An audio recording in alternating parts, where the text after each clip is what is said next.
খুবই ভয়ঙ্কর, তাই না? তবে সেসব এখন অতীত, কারণ বাজারে চলে এসেছে গোস্ট হান্টার তথা ভূত শিকারী, যারা ক্যাজুয়ালি দড়ি, বস্তা, পুটলি, শেকল এগুলোর মাধ্যমে ভূত ধরে বেড়ায়। বলেন কি? আমি ঠিকই বলছি। চলে আসছে হুসাইন, ধরে রাখো হুসাইন, ধরে রাখো, শিকল দিয়ে ধরে রাখো, কোনোভাবে পালাতে না পারে।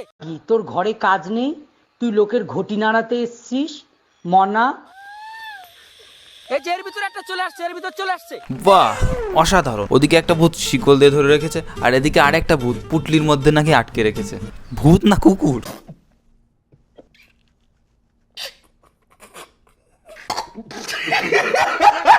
ভূতের ওপর এত অত্যাচার করলে তো ভূত নিজে থেকেই এসে বলবে আমার মাফ করে দেন হুজুর, আমার ভুল হয়ে গেছে। ভয়ঙ্কর ভাই। আল্লাহু আকবার।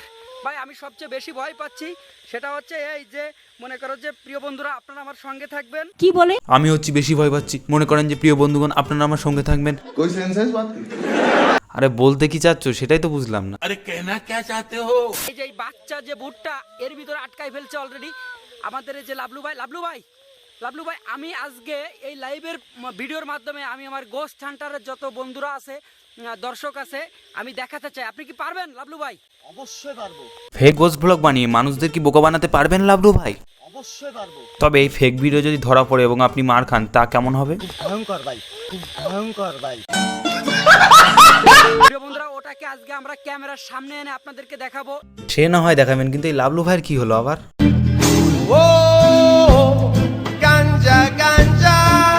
এবং একটু পরে এই ভয়ানক যে বাচ্চা জিনটাকে আমরা আটকায় ফেলছি এই শ্মশান ঘাটে, এটাকে এই যে মরণ কোট, মরণ নকশা, এর ভিতরে আপনাদেরকে খুলে দেখাবো। সাধারণ মানুষ ভূত দেখলে ভয়ে তাদের জীবন নিয়ে টানাটানি শুরু হয়ে যায়, আর এখানে আমাদের ভূত শিকারী দাদা ভাইয়েরা নাকি ভূতের সাথেই।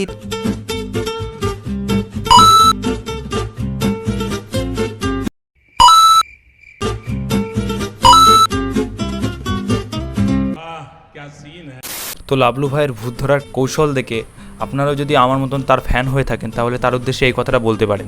ভালো হয়ে যা, এখনো সময় আছে। তো বন্ধুগণ, এত কিছু দেখলাম আর ভূতের সম্বন্ধে একটু জানবো না, তা হয়? তো চলো লাবলু ভাইয়ের মুখ থেকে ভূতের একটু পরিচয়টা জেনে নেওয়া যাক। তাহলে চলো। এটার চেহারা কেমন হতে পারে লাবলু ভাই? ভয়ঙ্কর ভাই। ওটা তোর মা, এটা কুকাপ শহর থেকে আসছে ভাই। কুকাপ শহর থেকে আসছে? বাবা কে বাতে। তো বন্ধুগণ, ভূতের মাকে তো দেখলে, তো ভূতের দাদিমাকে দেখবেন না তা তো হয় না। তো চলুন ভূতের দাদিমাকে দেখা যাক। আল্লাহু আকবার, একটা ডাইনি বুড়ি এখানে ধরা পড়ছে। প্রিয় বন্ধুরা দেখেন, নিজের চোখে দেখেন। ঘটি বেঁকিয়ে দেবো জানিস? কাঠি খাচ্ছিস কিসের জন্য? কাজ নেই নাকি? লাইটটা নিয়ে আসো, কামড় দিবে কিন্তু। কামড় দেবে? খেপা ভূত নাকি? প্রিয় বন্ধুরা দেখেন, নিজের চোখে ভয়ানক ডাইনি বুড়ি দেখেন, এটাকে আমরা আটকাই ফেলছি। এদিকে আপনাকে দেখে মনে হচ্ছে তো আপনারই ভয়ে দম আটকে যাচ্ছে, আপনারা নাকি ভূত আটকাই ফেলছেন। আরে আমরা এখন এটার সঙ্গে কথা বলবো। খুব সাবধান তারেক ভাই। এই যে বুড়িমা, আপনি আমাদের বাচ্চাদেরকে ভয় দেখান কেন? না না, এ তো ভারী অন্যায়। ভূত কেন ভয় দেখাবে? ভূত তো বাচ্চাদেরকে ঘুম পাড়ানি, মাসি পিসি গান শুনিয়ে ঘুম পাড়াবে। আমাদের অন্যায়টা কি? হ্যাঁ, ভালো ভূত বলে জিজ্ঞাসা করে নিল, না হলে।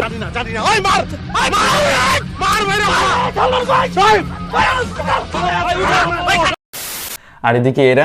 বুড়িমা, আমরা গোস্ট হান্টার থেকে আসছি, আমরা ভিডিও তৈরি করে থাকি, কিন্তু আপনি আমাদেরকে ভয় দেখাচ্ছেন কেন? আপনারা ভূতের কাছে গিয়ে ভূতের পারমিশন ছাড়া ভিডিও বানাচ্ছেন, এদিকে ভূতের ক্রেডিট দিচ্ছেন না। ভূতের হাতে তো আর কপিরাইট নেই যে তোমাদের স্ট্রাইক মারবে, সেই জন্য ভয়ই দেখাচ্ছেন। ভূতটা এতই ভালো যে এদের সাবধান করার জন্য এদের চলে যেতে বলছেন। আর এরা এখানে কি বলছে? আমরা এখান থেকে যাব না, আপনি চলে যান। এতদিন বিভিন্নভাবে ভয় দেখিয়ে ভূত যে মান সম্মান ইজ্জত কামিয়েছিল, তা তারা এক বাক্যে মিটিয়ে দিল। আমরা এখান থেকে যাব না, আপনি চলে যান। আমরা এখান থেকে যাব না, আপনি চলে যান।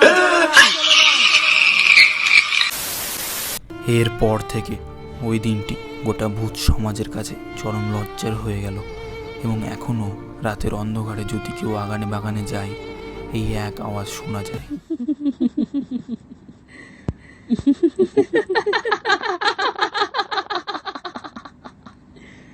Kenapa tak tidur lagi? Ha?